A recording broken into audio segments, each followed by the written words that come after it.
I got another one for you today, and that's Kugo Ginjo. Ginjo. Who's Kugo Ginjo? Kugo Ginjo was the one who gave Ichigo his powers back. And what do I mean by that? He got his powers back during the Fullbring arc. For like a year and a half, he didn't have his powers because after fighting Aizen, right, he became a regular human being again. He couldn't even see, like before he could see like spirits, but he couldn't even see spirits. He was living a normal life again. But then Chad was like, you kind of seem different. You want to get your powers back. Execution was a group ran by Kugo Ginjo, and he was like, I'll help you get some Fullbring powers. People who were attacked by hollows early on in their life when they were children obtained powers called a full brain. And he was one who could, like, he met the requirements to get a full brain. And then he unlocked full brain powers because of Kugo Ginjo.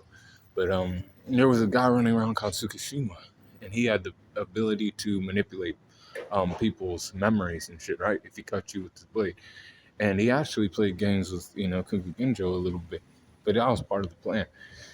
Plan to get Ichigo's powers, you know, and he was able to obtain some of Ichigo's power, towards the end of the arc when they started fighting. He was impressed though by Ichigo's power. He thought a normal swing of his Getsuga was like, or a normal swing from his Zanpakuto was a Getsuga, and then he showed him what it was. He was like, oh fuck, I need this guy's power.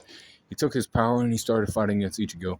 They were kind of on even footing, but that was just Ichigo getting back into his groove because he hadn't been a Soul Reaper in like a year and a half, so it'd been a minute.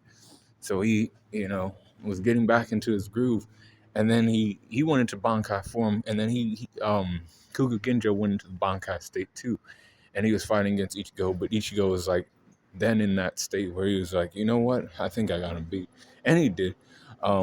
He basically kind of mid-diffed him, I would say.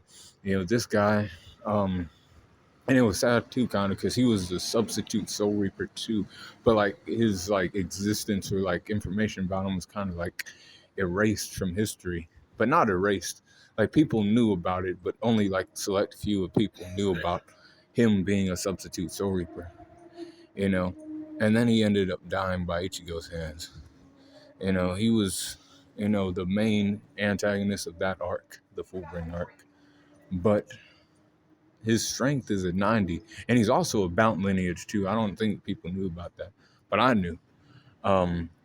Speed is an 89%, durability 89%, endurance is a 90%, intelligence 91%, experience 92%, close skills 91%, range skills 90%, recoup 86%, and hacks are at 89% with the overall power score of 89.7.